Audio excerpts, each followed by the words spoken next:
The king just made Kate the Princess of Wales. Kate and William, our new prince and princess, will help guide our country. They will bring everyone together. King Charles gave Kate a lot of power, which surprised Camilla. Camilla's last wish was not even talked about. What did Camilla ask for that was turned down so fast? Did King Charles secretly give Kate Camilla's job? Let's find out what really happened in this royal surprise. The queen nobody really wanted. If you want to know why the palace is a mess, look at what happened in 2005. Camilla was not supposed to be queen. This wasn't a secret. It was a deal made so people would stop being angry. When she and Charles got married, his own mother didn't even go. They said Camilla would just be a princess. The queen said she wanted Camilla to be called Queen Consort. The royals were scared of what people thought because Diana was still loved more than Charles and Camilla. That promise didn't last long. Like many things said in the palace, it changed when people wanted more power. When the queen passed away in 2022, Charles became king and made Camilla Queen Consort. The old promise was thrown away. The palace acted like this was always the plan, but everyone else saw it as a trick. After many years of being disliked and seen as the bad guy in Diana's story, Camilla still got the crown. It seems if you wait long enough, the royal family will change rules to make things look good. Even with a crown, Camilla was on shaky ground. People working in the palace said Camilla was left out of important talks. Her office supposedly didn't know about plans for who would be next in line or the future of the royal family. When it came to choosing charities or who would represent the family, Camilla was often ignored. She got the fancy title, but the real power was kept from her. It seems the royals were happy for her to wear the jewelry but not to make big decisions. Her friendship with Kate was shown to the public as warm, but inside it was just a cold work relationship. These two women lived very different lives. They were polite when they had to be together, but they weren't friends. Anyone watching them could see their friendliness wasn't real, like a TV show. It looked like two rivals shaking hands for a picture. Once the cameras were gone, they stopped smiling and went back to their own separate lives. But behind the scenes, things were slowly changing. If they were never truly close, was it only a matter of time before Kate gained more power? Kate's rise to power. While everyone was watching Harry and Meghan's TV shows and books, something bigger was happening. Kate wasn't just showing up to smile. She was quietly gaining power and respect, which surprised everyone. This wasn't about looking good in a dress. People say it was a smart plan to become the most important person in the palace. She was thinking long-term while others were focused on small things. It's amazing to see someone turn simple greetings into a clever plan, while the rest of the family was sharing their private problems on TV. Her work on young children wasn't just a royal hobby. While most of the family just looks important, Kate brought in smart people and government leaders to talk about brain science. This was a serious move into real policy work, something not seen in a long time.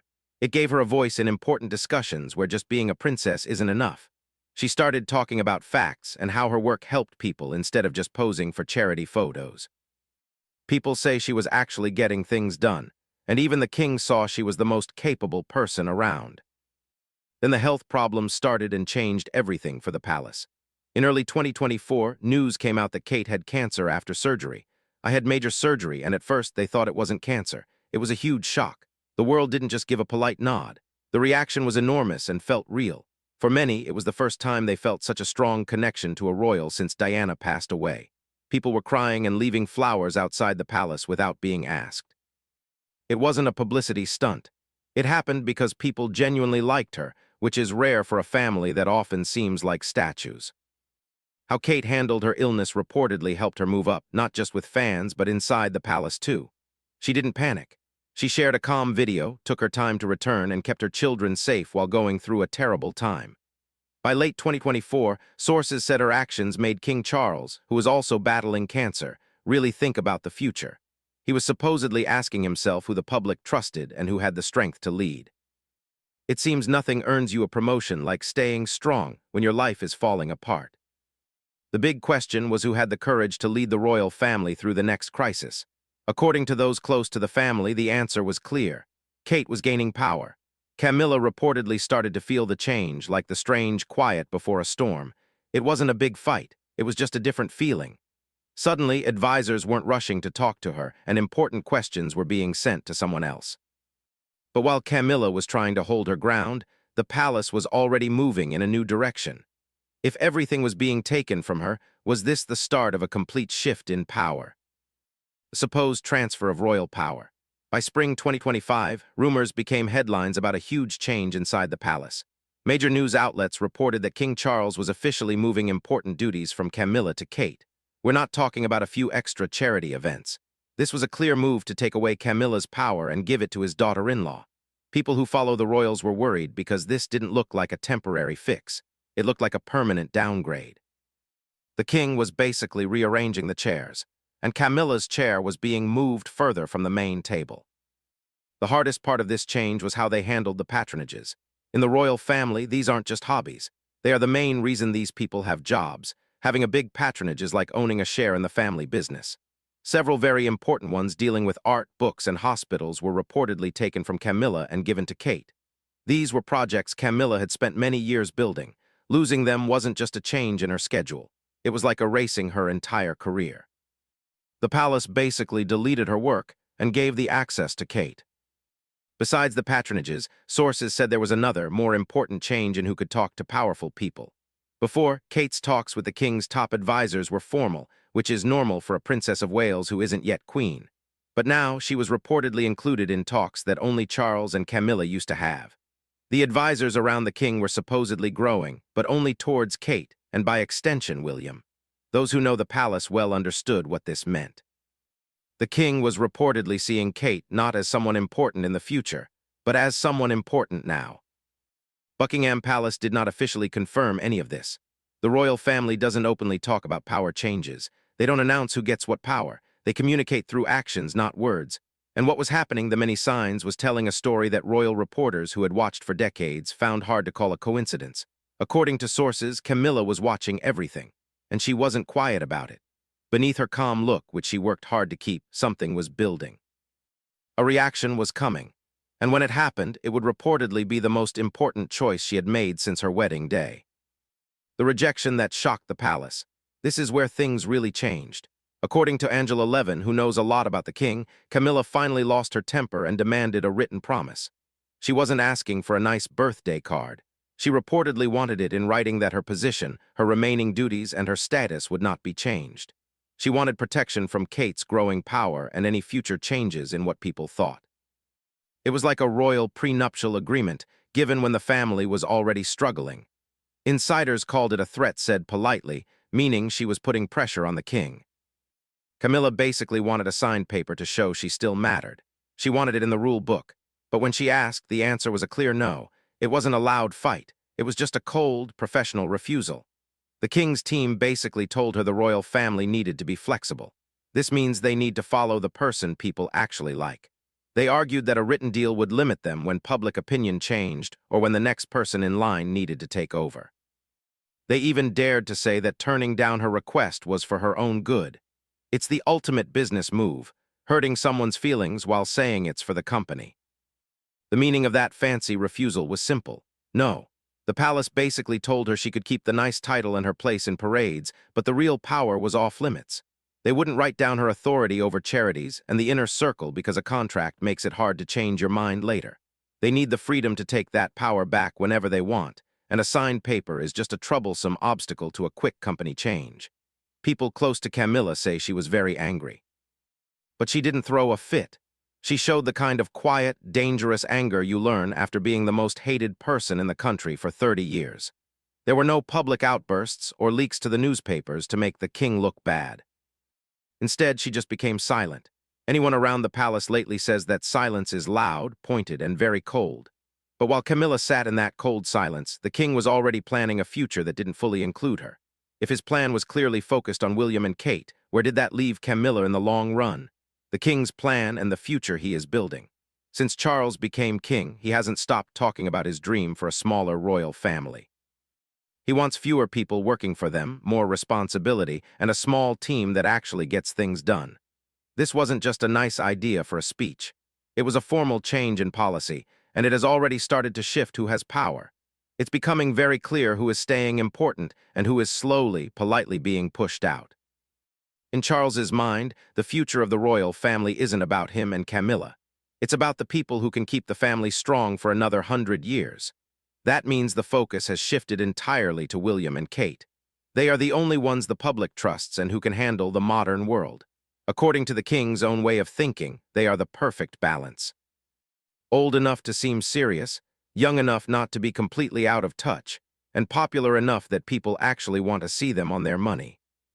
According to big reports from The Guardian and The Times, Charles isn't just being a supportive father-in-law. He's basically acting as Kate's career coach. He's reportedly checking her important speeches, opening doors for her that usually take years to open, and using her recovery to give the royal family a much-needed win. He's treating her like a CEO would treat their chosen successor, putting everything into the one person he thinks can actually save the company. Camilla, sources suggest, doesn't fit as well into this future plan. She has earned respect in some areas. She has shown a strength that few could have. Against many challenges, she has changed a very negative public story into something like a reluctant acceptance. But her age, her past, and the difficult and unresolved history she carries from the Diana era mean that, in Charles's long-term thinking, she is a figure of the royal family's present, not its future. A respected, capable present, but present nonetheless rather than future. Charles has apparently decided that the future of the royal family belongs to Kate and her generation. This decision has left Camilla in a tough spot as she sees her power fade with almost no way to stop it. Beyond modern politics and smart planning, there's an older, more personal reason at play, based on memory rather than simple rules. It feels like a ghost that never truly left the palace is finally deciding what will happen in the future. It's a great irony that after trying for decades to move on, the king is reportedly building the new era around a woman who reminds everyone of the very person the institution once tried so hard to control. But as the past keeps shaping the present, the lines between memory and power are blurring inside the palace. If Diana's shadow still influences who the public loves and who the institution trusts, is this change really about strategy or something much deeper? The Diana shadow that will never fully disappear. This story cannot be told without talking about the ghost that has been in every room since August 1997. Princess Diana has been gone for nearly 30 years and has been absent longer than many of her current admirers have even been alive. Yet her influence on how the public sees Camilla remains as strong as any official royal rule. Within the royal family, Diana is not just a memory, but a powerful force that still shapes the institution. It's a bit of a cosmic joke that the one person the palace tried so hard to forget is the one who still decides exactly where everyone else is allowed to stand. When Kate's cancer news came out in early 2024, the public went crazy. People started comparing the reaction to the confusion after Diana died, which is uncomfortable but truly accurate. Princess Diana has died after a car crash in Paris. Police confirmed the crash is killed. This wasn't fake sadness created by people in an office. It was real. People felt a true connection to her because she spent years just being herself while living in that royal fishbowl. She didn't seem to try too hard, which is probably why everyone felt like they knew her. Now the world is collectively freaking out because one of the few likable royals might actually die.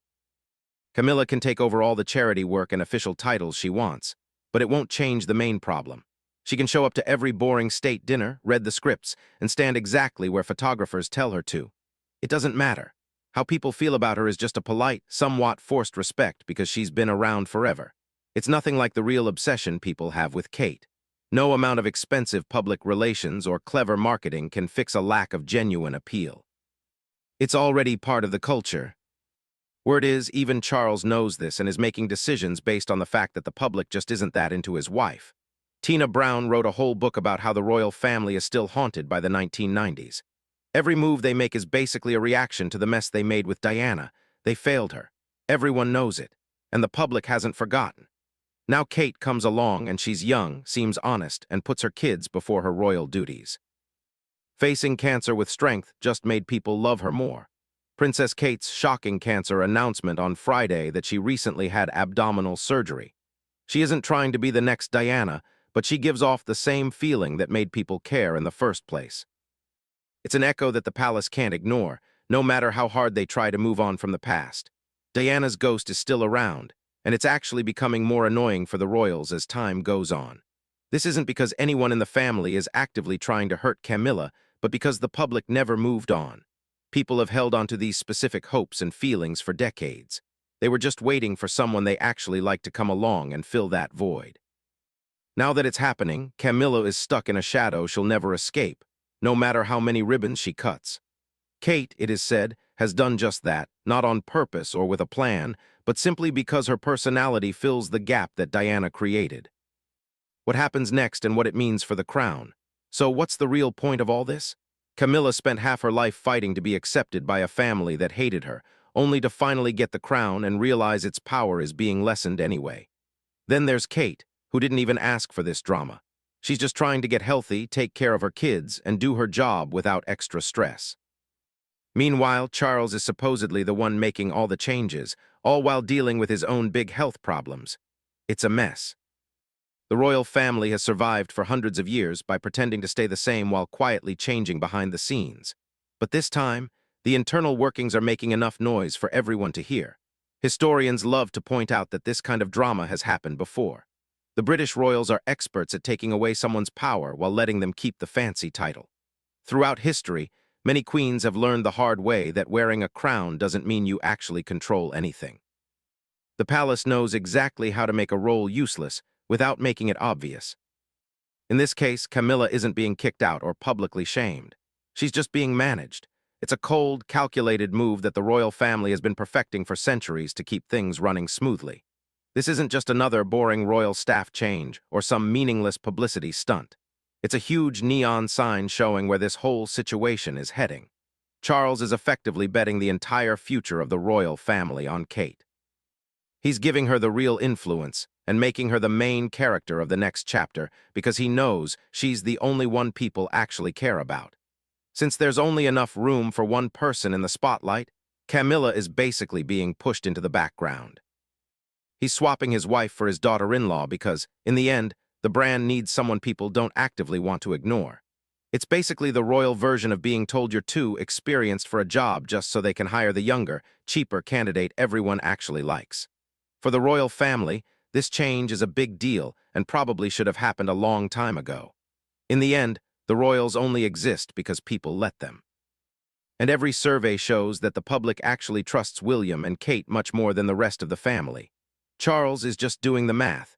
He knows that if the crown is going to survive in the modern world, he has to rely on the people the public actually likes. This isn't about him being a nice guy or playing favorites. It's a cold strategy. He's willing to push his own wife into the background to save the family business, which is exactly the kind of ruthless move kings have been making for centuries. The one thing the palace people can't just explain away is that this is actually pretty harsh on a human level. Camilla isn't just a chess piece you can move around to improve ratings. She spent decades being the most hated woman in Britain, getting blamed for ruining a marriage that was already a disaster before she even appeared. She endured years of people criticizing her and just kept going until she finally earned some respect. She put in the effort, but now all that hard work is being pushed aside because the higher-ups decided the brand looks better with a younger face. They're basically rewriting her job description behind her back because they need a better cover girl for the royal family. After 30 years of being the villain, she finally gets the crown, only to be told she's being replaced by a better model. That's a special kind of corporate hell right there. Was this the right choice for the royal family's future, or a deep betrayal of the woman who stood by Charles through everything the world threw at them? Share your thoughts with us in the comments section. Remember to like, share, and subscribe for more. Also, click the next video showing on your screen. You will enjoy it.